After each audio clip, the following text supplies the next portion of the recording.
Welcome back, my subscribers. In this video, I'm going to be talking about the Blazar 50mm T1.33 with autofocus, round 2.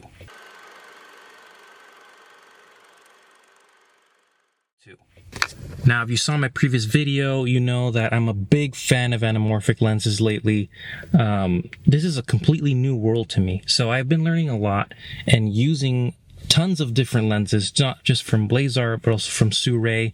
And I just wanted to give this 50mm with autofocus another review. So I just wanted to go back to this 50mm and give it a second review now that I've had it for a couple of more months. I feel like anamorphic lenses are giving me a more cinematic look in terms of providing more context to the scene for a subject, but also still isolating the subject enough to where it pops. But with anamorphics, I've also learned to not always shoot wide open, which has been something really neat to practice. Sometimes we get stuck on shooting wide open, and it's nice to have more of the environment. So what I wanted to use this video for was to show you a couple of more examples, video examples. For photo, I've been back and forth on whether I like this lens for photos or not.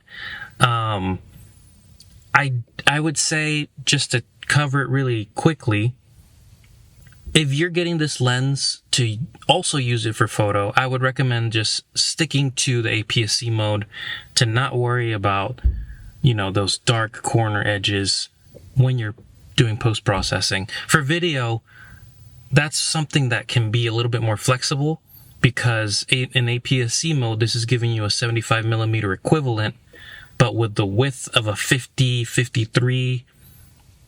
If you use full frame mode, you would have to punch in about 1.2 to 1.3 to get rid of those weird black circular corners. So it is usable. You could end up with a slightly wider lens if you use it in full frame mode. If you do the math, 50 times 1.2 or 1.3, I guess you end up close to like 60-ish millimeters. So you kind of gain 10 to 15 millimeters if you use it in full frame, but you do have to punch it in, or you have to do it in post. So that can get annoying sometimes, and I don't know, I think I'm still getting used to just punching in with having those black edges. But anyway, autofocus is something I want to talk about. So overall, I would say the autofocus is decent.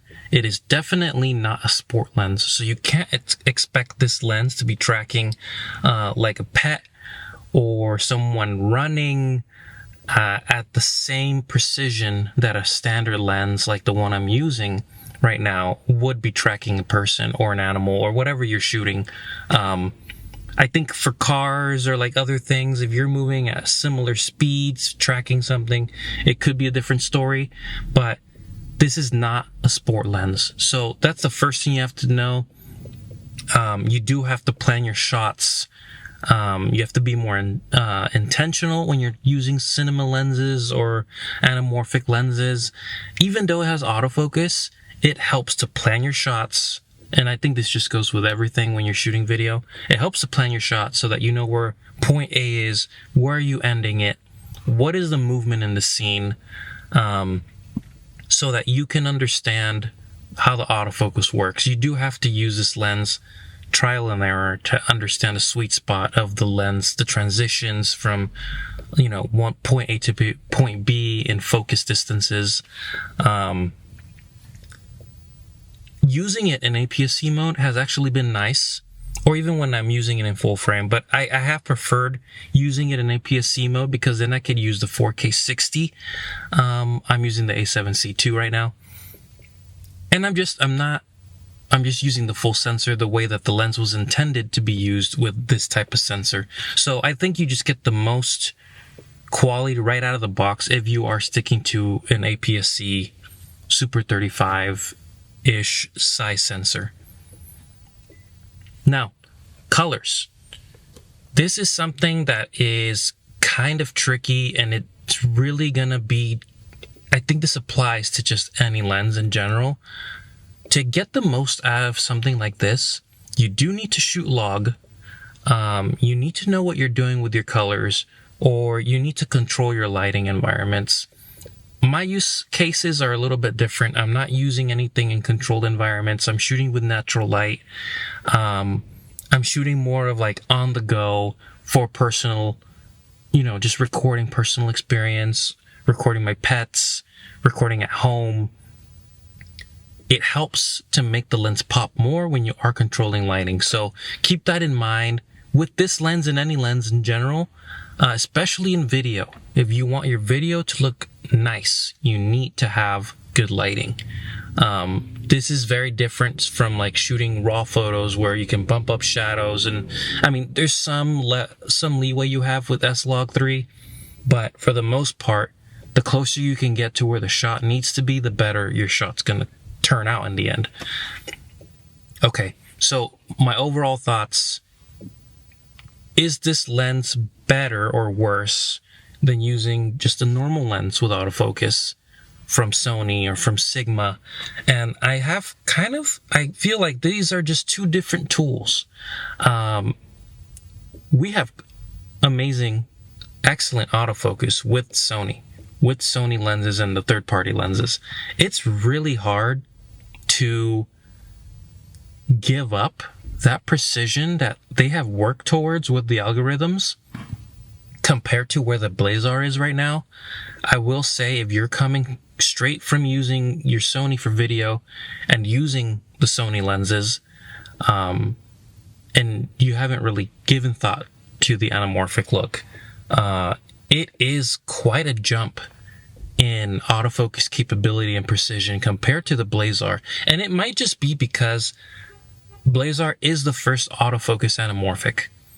And so with that comes, firmware updates that need to happen at some point, or the focus motors that as this collection evolves, it is the first. So if you keep that in mind, you learn the limitations, you work around them, you can get excellent results. If you're expecting it to work perfectly right out of the box, that you're going to be slightly disappointed with the autofocus, because it's just not at the level that all of these other lenses over time have adapted to the Sony system. This is completely new. So I would expect Blazar to improve over time, but it will depend on how committed they are to firmware updates and improving, like doing Mark IIs or whatever of their lenses. So overall, autofocus, those are my thoughts. Image quality, I think the lens is in that sweet spot, especially for cinematic stuff, where it's not too sharp, it's not too soft. You will notice, I have some examples where the lighting, it was just a cloudier day, the subject I was shooting was a bird further away. It was not as sharp.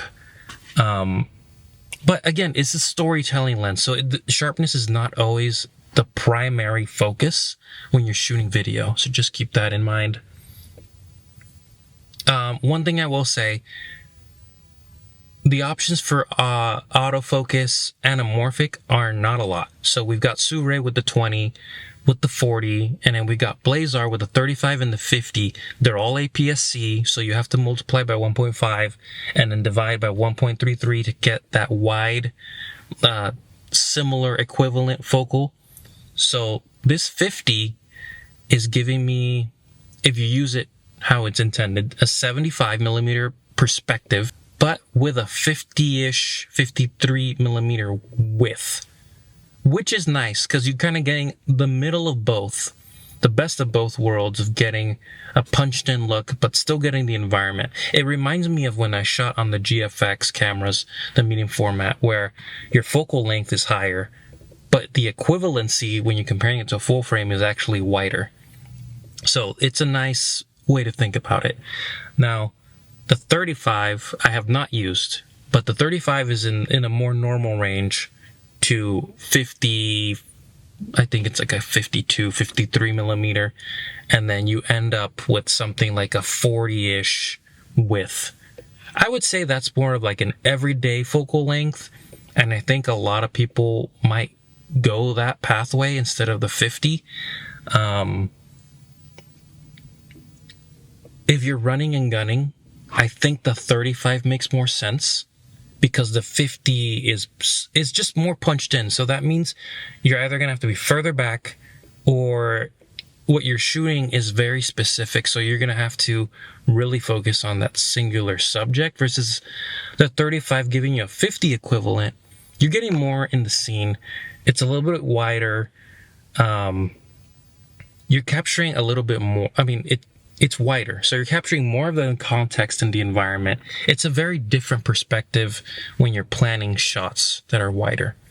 So then we have the Sirui. The 40 has a lot of pros and cons that I've seen online. I think a big piece has been the bokeh.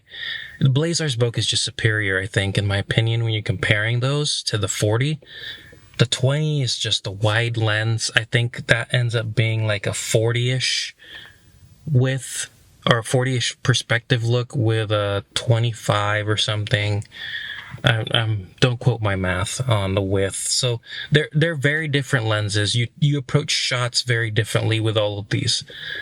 If I could right now, I would say, as much as I love the 50 because it is isolating a subject a little bit better, I think the 35 is a little bit more useful to me. And that's an opinion after using the Blazar Remus 33, which, I mean, that it's not a 50, obviously, but in using something wider, I have noticed that I enjoy bringing in more context, bringing more environment into the shots, and still being able to focus on a subject. So I think it's preference, obviously, but I'd be interested in trying the 35 to see how it impacts my day-to-day use of the lens. I will say that having the 50 Blazar, I think I'm taking it out less because I know my working distance is a little tighter. Versus if I brought a 35, I think I could probably be recording something like what I'm doing now. I'm using an 18mm equivalent right now, so it is a big difference. I think I'd probably have to put the camera this far to be able to use the 35. But yeah, those are my overall thoughts. I know it's not very technical or anything. My samples are very standard, I would say. They're not professional video. So take those for what they are in terms of the look and the colors I was getting. In different lighting scenarios with moving subjects. Like, I could not track my dog with that lens. I could tell you that right now. Versus if I put on a Zeiss 55 on my Sony, even though it's like 10 plus years older, it will perfectly track the dog. Well, if not perfect, way better than the Blazar. So if you're getting it with that intent of the usability of the autofocus, just know that there are limitations. You have to learn the workarounds. Other than that, it is an interesting lens, a different look. And that's the point of it, the different look. So it's hard to not compare because we have so many great lenses, but that is the essence of using a lens like that, because you want that wider look, that widescreen cinematic look with that special bokeh.